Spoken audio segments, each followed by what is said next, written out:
Hey guys, Comet here. I know it's been a long time since I've made a video, and I feel like I say that every time I make a video, but this is just something I wanted to show. Um, I know this has been done before, specifically by Rollin Ireland. I'll leave a link to that video. You should probably watch that first, so you kind of have an idea of what I'm changing from the other design. This one, most importantly, uses tungsten as the uh, melting medium. Roland used steel or niobium, and that added a little bit of a complication at the bottom to heat it back up. But the materials you're going to need for this are a lot of insulation. All of these insulated pipes here, they're all insulation. These tiles are insulation. These bridges you can make out of whatever you want. I had a lot of ceramic or obsidian. Yeah, it doesn't really matter. Up here, these buildings, I used steel. You can use pretty much whatever you have in abundance. These ladders, make sure they are out of insulation. That's important because the tungsten coming out of these vents will interact with the ladder. We go to the plumbing overlay. So it looks like a mess, but I'll explain it. So it starts with this pool of tungsten. The pump is tricked by the viscogel here. It can suck up the tungsten and the viscogel. It's submerged in the viscogel, but not in the tungsten so that it doesn't overheat. This liquid filter filters out the viscogel and drops it off back over here. So 5 kilograms of tungsten will run down this way through here, touch this thermosensor, and then go over here. That's at the end of the loop, but that's I'll cover that.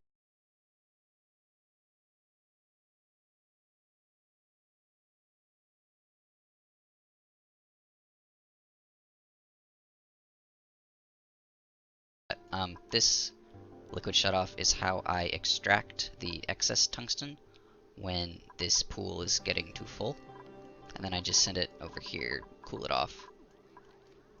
And that's controlled by an Atmos sensor. I just flip it manually, because you can't put any sensors in here because they would all melt.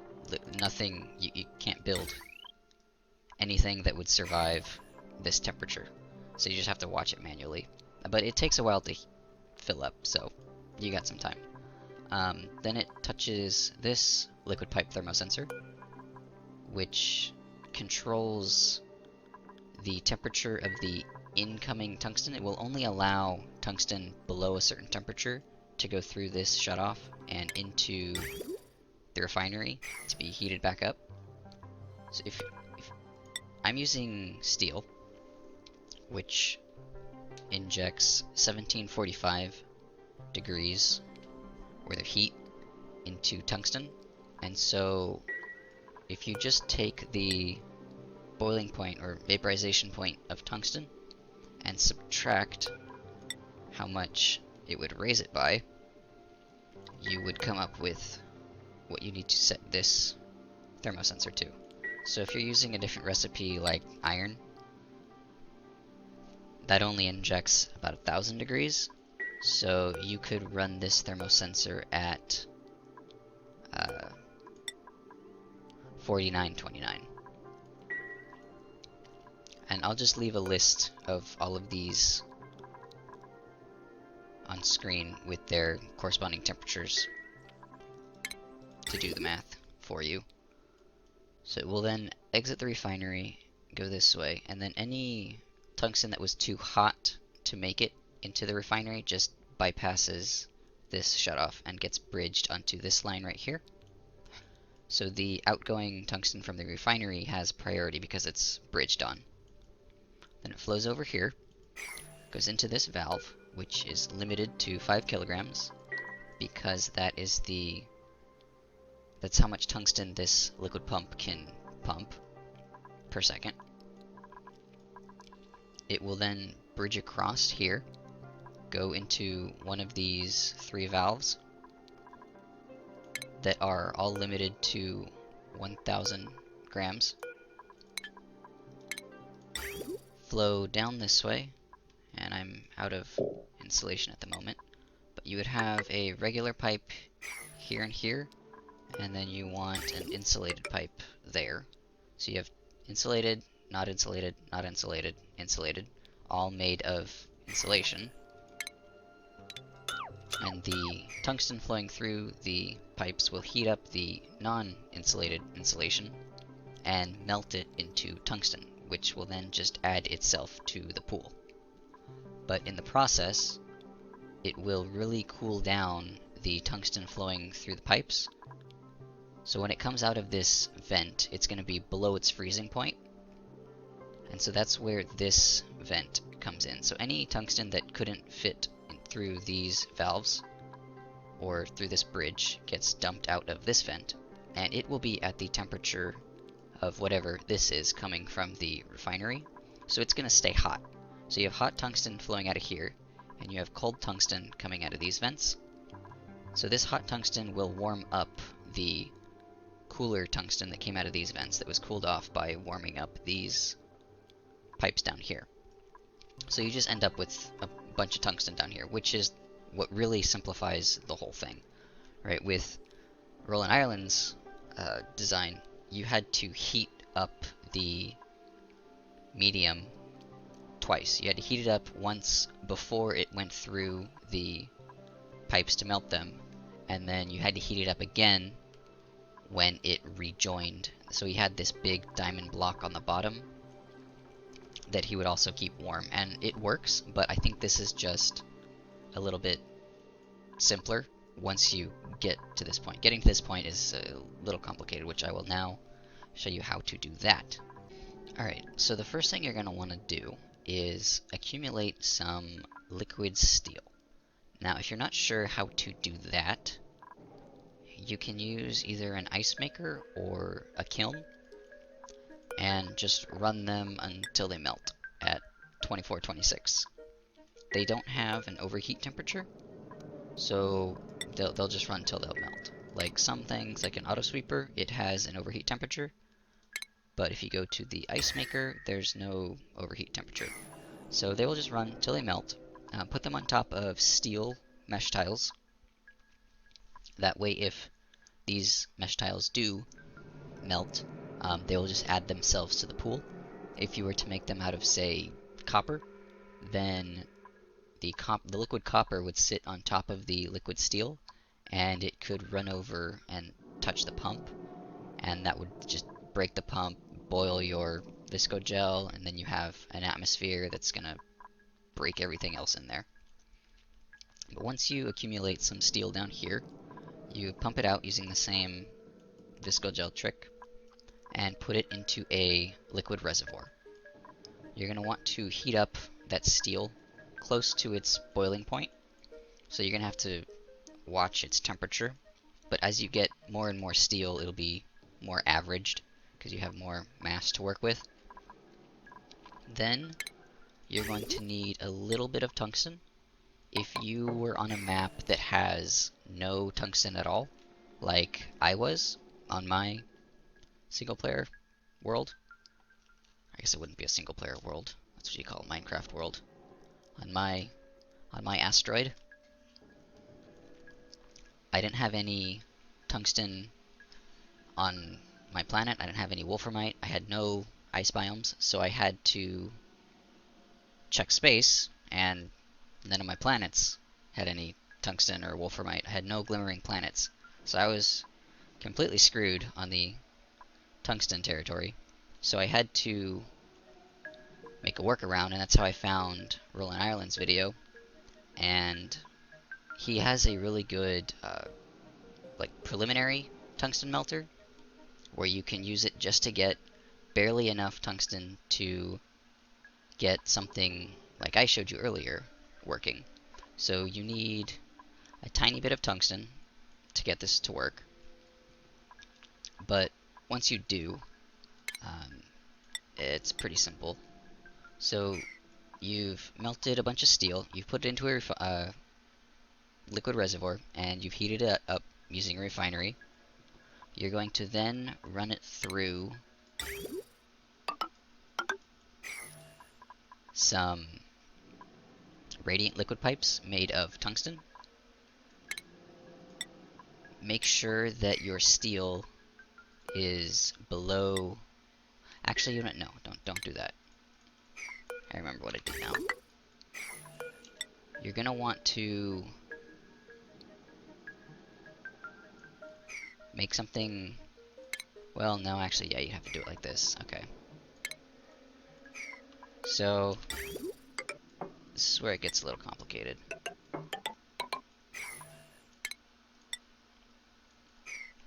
You're gonna use your hot steel to heat up some diamond tiles via a radiant liquid pipe made of tungsten, because that has the highest melting point.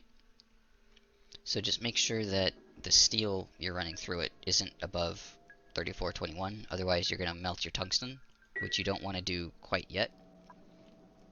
But you're going to slowly build up something that looks like this. You're going to add another piece of diamond, and you're going to heat up that diamond.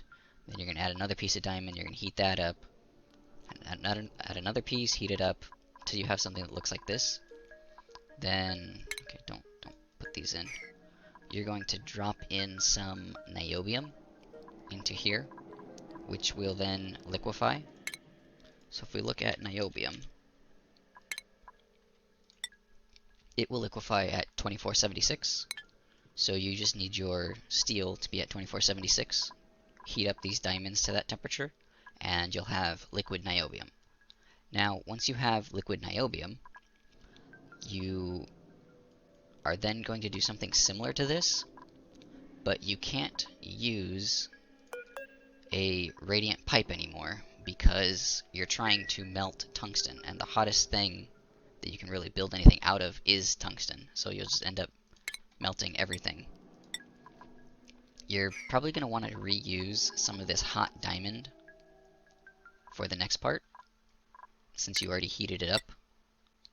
You're going to build something really similar. You got the pump and the filter. You're going to drop in pieces of tungsten over here onto these hot diamond plates, but you're going to heat them up using the niobium you made from over here. And you're not going to run it through a pipe like you did over here. You're going to run it across the top of the diamond, because the niobium can get hotter than the steel, which makes melting the tungsten possible. I suppose you could do something similar to this using the steel if you want to skip the niobium step, but it would just take longer to melt your tungsten, because the highest temperature you can get to using steel is 3826. So if you were to run liquid steel across here to heat up the diamond, then you could get the tungsten up hot enough. But to get the steel up to that temperature requires very specific recipes in the refinery. And it's just easier to work with niobium in a refinery. You want to be careful not to heat up your diamond past its melting point at 3926. So you need to make sure that the niobium flowing through here and into a refinery. You have your refinery, and oh, I guess it makes something similar to this, where you have the reservoir on top of mesh tiles, because then it won't interact with the environment. um, right, you'd have one of these set up so that you make niobium really hot. It'll flow across. Make sure you don't get the diamond too hot. You just want it to be right around the point where tungsten melts, but diamond doesn't. And steel will get you kind of in there, but it's just harder to maintain that temperature than if you were to use niobium, because you could go over 4,000 degrees with niobium really easily. Steel, it would boil at that point. And 4,000 seems to be like a really good temperature when I was doing testing. So then you're going to drop in some tungsten here. You're going to need some bottle emptiers made of insulation so that they don't interact with the niobium. And when you drop in the tungsten, actually it can't be here, because when it liquefies, it's going to push up the niobium and it's going to flow over here and touch that. So you need to put this like right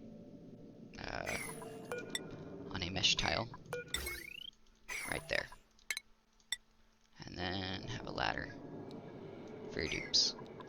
So this one is where you're going to put in some niobium if you need to add more. Once you have a liquid form of a substance, it's easier to get more of that substance as a liquid, because you just add it to the pool and then you can use the liquid to heat up the added mass. So you're going to set these to niobium, because when your duplicants go to mop up the liquefied tungsten, they're going to also mop up some niobium, and you just want to put it back into the pool. So make sure you have a good amount of niobium melted, and this is adequately warm. You're going to melt a bunch of tungsten, mop it up, and then put it inside of a little container like this. And do the same pump trick. And then pump that out into a reservoir. And once you have about 800 kilograms of tungsten in a reservoir, you should be able to build the one I showed you at the beginning of this video. Alright, that is pretty much it. I hope this helps, and thanks for watching.